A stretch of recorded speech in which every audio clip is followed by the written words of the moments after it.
जैसा कि काफ़ी टाइम से इंतज़ार किया जा रहा था 8 जुलाई का रिगार्डिंग कोर्ट में क्या डिसीजन होगा नीट काउंसलिंग के लिए, तो आज कोर्ट में जितने भी बहस हुई है थोड़ा सा हम उसके बारे में डिस्कशन करेंगे।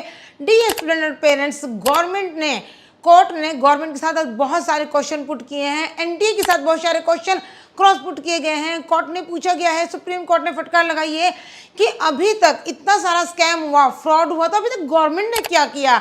अब ये तो आप भी जानते हैं और सभी जानते हैं कि हमारी गवर्नमेंट ने क्या किया। जिन बच्चों ने एक्सपेक्ट किया था, इतने साल से वो प्रिपरेशन कर रहे थे, ये जो बच्चे फ्रेशर थे, उन्होंने अपना अच्छा रैंक किया। अब उन्होंने जो उम्मीद लगाई थी कि अब हमारा रीनीट होगा या इसके बारे में जो भी बेहतरीन एक रिजल्ट गवर्नमेंट सुप्रीम कोर्ट देगी वो बच्चों के फेवर में होगा, तो उन बच्चों की जो एक्सपेक्टेशन थी वो क्या है और क्या हम मालूम कैसे करेंगे कि किस किस के साथ गलत हुआ और किस किस के साथ नहीं हुआ। कैसे मालूम करेंगे कि जो आज फिर मेघालय वाला सेंटर आगे आ गया है, जो मेघालय वाले 2 सेंटर फिर आगे आ गए हैं कि यहाँ पर भी टाइम के इशू था बच्चों के लिए और वो भी कोर्ट पहुँच गए हैं, उन्होंने पिटीशन लगा दी है, तो क्या पॉसिबल है उनका भी रीनीट किया जाए या वो अभी तक बच्चे क्यों साइलेंट थे।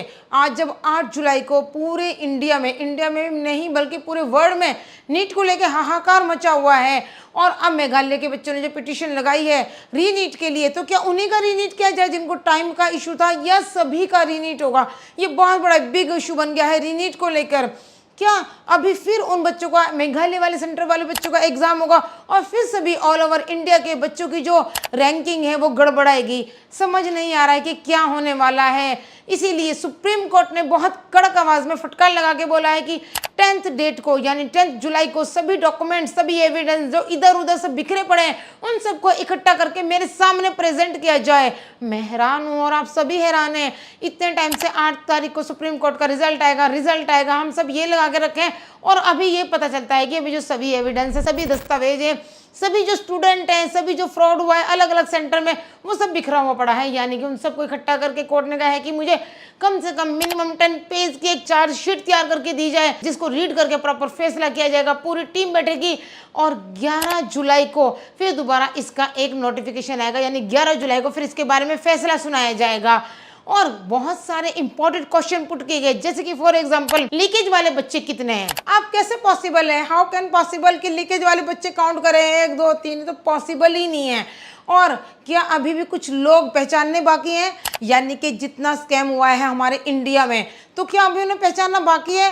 ये तो गवर्नमेंट को पता होगा या एनटीए को पता होगा कि उन्होंने पहचान लिया कि नहीं।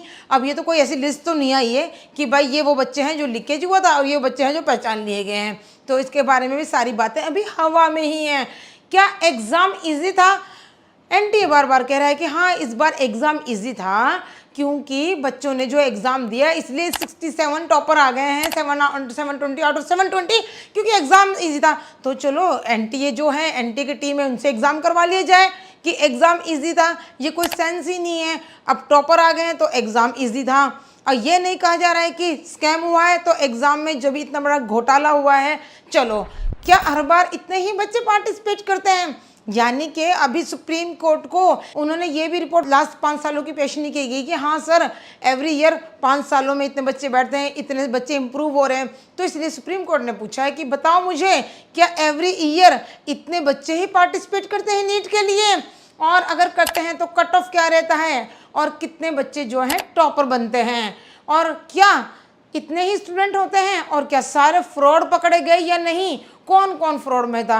यानी कि सारी बातें जो 8 जुलाई को सब लोग वेटिंग में बैठे थे, यानी कि अभी सारे क्वेश्चन तो एकदम अनकम्प्लीट से नजर आ रहे हैं। अभी 10 जुलाई के लिए ये टल गया है, आज 8 जुलाई है, यानी कि अभी एक दिन बाद फिर अब एक रिपोर्ट पेश होनी है। एनटीए ने और गवर्नमेंट ने जितनी भी फ्रॉड के बारे में एविडेंस इकट्ठे किए वो जाके सुप्रीम कोर्ट को प्रेजेंट करने हैं।